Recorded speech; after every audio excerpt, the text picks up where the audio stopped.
విజయసాయిరెడ్డి తన మీద మొన్న ఏదైతే దేవాదాయ శాఖ సంబంధించినటువంటి అసిస్టెంట్ కమిషనర్ శాంతితో అక్రమ సంబంధం అల్లబడుతూ జరిగినటువంటి వ్యవహారం మీదన ఆమె భర్త చేసినటువంటి ఆరోపణలు దాన్ని మీడియా హైలైట్ చేస్తూ ఆయన మీద నేరుగా అభియోగం మోపినటువంటి నేపథ్యంలో న్యాయస్థానాన్ని ఆశ్రయించారు. ఢిల్లీ హైకోర్టులో ఈ మేరకు సూట్ వేశారు.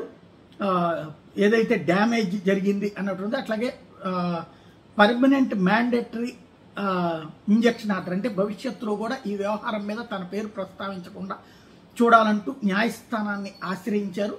దీంట్లో ఏదైతే order dated 8/8/2024 found the defendants including ABN Andhra Jyothi, Maha News, TV5 and TV9 others including ETV and RTV under John Doe did telecast news prima facie defamatory lacking credible evidence and based on rumors which could harm my reputation and political career అంటూ హైకోర్టుని ఆశ్రయించారు. ఇవాళ ఆ విషయాన్ని ఆయనే తన Twitter ద్వారా share చేసుకొచ్చారు. Honourable high court దాని మీద నోటీసులు జారీ చేయడం అన్నటువంటి జరిగింది. అదే సందర్భంలో ఇంటరమ్ ఇంజెక్షన్ ఇప్పుడు ఉత్తర్వులు ఇచ్చింది. అంటే తక్షణం ముందు వాటి మీద ఎలాంటి వార్తలు టెలికాస్ట్ చేయకుండా ఆర్డర్స్ ఇచ్చింది.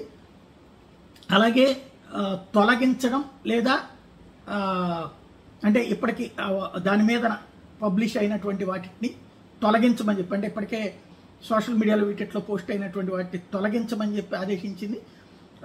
సంబంధిత ఏదైతే సోషల్ మీడియా వింగ్స్కి కూడా ఆర్డర్స్ వేయడం అన్నటువంటిది ఇక్కడ కీలకమైనటువంటి అంశం. ఓవరాల్గా చూస్తే ఇందులో న్యాయస్థానం ద్వారా విజయం సాధించారు విజయసాయిరెడ్డి.